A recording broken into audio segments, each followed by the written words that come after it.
Bonjour, mon Saint-Louis. En correction cette semaine du feuillet numéro 2, les pages 10, 20 et 21, portant notamment sur les différents types de conflits, le terrorisme informatique et le sujet lié au génocide du Rwanda en 1994. Je suis à la page 10 de votre document. Commençons avec la question 1. D'abord, OTAN signifie Organisation du traité de l'Atlantique Nord. Il demande de l'ajouter. Alors, pourquoi l'OTAN a développé des stratégies de défense contre les attaques informatiques? C'est qu'il y en a de plus en plus, étant donné les technologies accessibles et diffusées partout avec le web, le 3G, éventuellement le 5G. Vu que c'est de plus en plus fréquent, il faut donc que l'OTAN s'organise pour mieux diminuer les risques de ces attaques.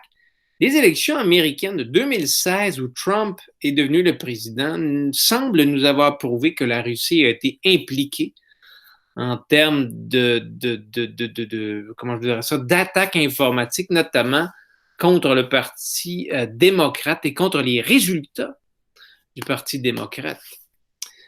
C'est des pays comme la Russie, justement, la Chine, la Corée du Nord, qui ont été dans les dernières années impliqués dans ce type d'attaques, différentes organisations criminelles, on peut penser à des organisations terroristes aussi. Numéro 3, pourquoi peut-on dire que les attaques informatiques sont faciles? Ça demande un minimum d'équipement, du réseau, un ordinateur et on est parti. Évidemment, avec un homme ou une femme de talent qui est capable de manipuler le matériel. Numéro 4, selon Eleanor Buchholz, pourquoi ces attaques peuvent-elles être illimitées? Plus on utilise le web, plus il y a d'appareils connectés, plus il y a de risques d'attaque également. On sait qu'il y aura de plus en plus d'appareils connectés, que ce soit les montres, les systèmes d'éclairage dans les maisons. Imaginez les électroménagers connectés au web aussi. Donc, le potentiel est de plus en plus grand. Même chose, numéro 5, est-ce nécessaire de réaliser une attaque très complexe? Non. Coupez le Wi-Fi, coupez le 3G, règle le dossier et amène une attaque à donner des résultats. Alors, passons aux prochaines pages, messieurs, dames, pages 20 et 22 concernant le conflit au Rwanda. Les textes sont intéressants. Vous avez mis également des liens, un lien vidéo, ce qui nous amène au texte, aux questions sur le Rwanda, à la page 20. Voilà. À l'époque coloniale allemande et belge, quel groupe social était-il au pouvoir? C'était la minorité Tutsi, qui était propriétaire terrien. Les colonisateurs allemands et ensuite belges, ils avaient choisi comme étant l'ethnie supérieure à la nation, à l'ethnie Hutu. Numéro 2, selon l'échelle d'intensité des conflits, HIIK en français, Institut pour la recherche sur les conflits internationaux. À quel niveau d'intensité se trouvait la situation au Rwanda à l'époque coloniale belge? Ce serait le niveau 1, si vous avez bien lu et surligné le texte, c'est-à-dire conflit latent, donc il y a du racisme, il y a des problèmes, mais il n'y a pas de violence. Les Tutsis sont intégrés au pouvoir, les Hutus sont dominés, mais il n'y a rien de violent qui se déroule. Mais en 1959, c'est justement ce qui va changer. Discriminés, victimes de racisme et d'insultes probablement, la majorité Hutu va se révolter, massacrant des centaines de Tutsis. Ils vont en pousser plusieurs à l'exil, c'est-à-dire à quitter les frontières du pays. Numéro 4, selon l'échelle d'intensité de ces conflits internationaux, à quel niveau se trouvait la situation au Rwanda en 1959? Suite à ces événements, on passe du niveau 1 au niveau 3, niveau de crise, situation tendue, massacre de centaines de Tutsis avec probablement des armes et des machettes. Ça se fait de façon répétée, ça se fait de façon organisée, mais ça demeure ponctuel, c'est-à-dire que c'est un moment, en 1959, un moment de l'année bien précis. Comme plusieurs pays africains, c'est dans les années 60, dans le cas du Rwanda en 1962, que le Rwanda a connu son indépendance, justement des colonisateurs européens. Mais aussi, c'est pourquoi les Hutus purent-ils prendre le pouvoir lors de l'indépendance. Ils étaient majoritaires. Étant majoritaires, ben, ils ont voté pour un gouvernement Hutu. Question 7. Désormais au pouvoir, quelle fut l'utilisation du rapport de force des Hutus sur les autres ethnies? Ben, il y a des comportements racistes.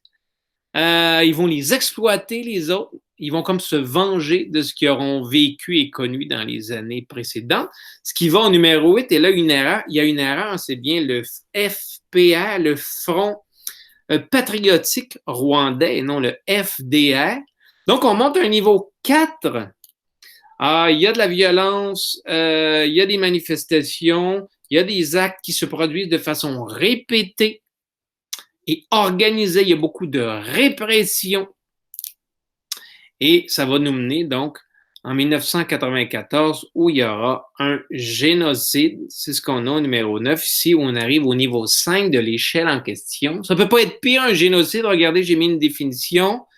Extermination systématique d'un groupe ethnique causé par sa religion, sa nationalité, peut-être sa richesse, son rôle politique ou encore son rôle économique.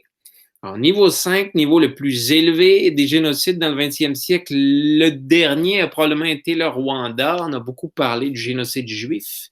Et dans le cadre du cours du 20e siècle, on a évoqué également le génocide en 1915 de la communauté, de l'autre communauté dont j'oublie le nom présentement. Question 10. Y a-t-il encore un conflit aujourd'hui au Rwanda? Techniquement, il n'y en a plus. C'est techniquement inexistant. Alors, depuis l'an 2000, au pouvoir, c'est Paul Kagame, un Tutsi, qui a remporté les élections, regardez, avec 90% des voix. Rassemble donc autant les Hutus que les Tutsis. Il semble faire, à première vue, l'unanimité. On peut en douter. Et il fait tout en tenant le peuple d'une main de maître, justement, pour que tout reste stable, qu'il n'y ait pas de violence. En théorie, je pense qu'il y a plus une simulation de réconciliation. C'est ce que dit la journaliste dans les articles qui ont été publiés dans le plan de cours. Alors, Paul Kagame dirige le pays d'une main de fer. Il est logique que tout ne soit pas réglé, parce que ça fait seulement à peine 25 ans, un petit peu plus. Kagame tient donc le peuple solidement juste pour ne pas qu'il y ait de débordements violents. N'oubliez pas que des Rwandais, Tutsis et Hutus se côtoient encore aujourd'hui. Plusieurs ont survécu au génocide, d'autres ont perdu des proches, des parents, des frères et sœurs. Impossible qu'il y ait plus nécessairement de chicanes, de conflits, de violences potentielles, mais est-ce qu'on peut dire que c'est une dictature? C'est assurément un politicien qui tient son peuple de force. Si vous avez bien lu les textes, on dit même qu'une journée par semaine, il est obligatoire pour tous les Rwandais de travailler pour la communauté, comme pour ressouder les liens et éviter différents conflits. Alors, messieurs, dames, à tout le monde, voici pour ces pages. Alors, vous allez recevoir votre nouvelle tâche probablement aujourd'hui ou demain. Et puis, on se revoit la semaine prochaine. Je vous rappelle que nos rendez-vous sur le Google Meet sont les lundis, mercredis et vendredis à 13h. Le lien est sur le Classroom. Merci, messieurs, dames, et bonne journée.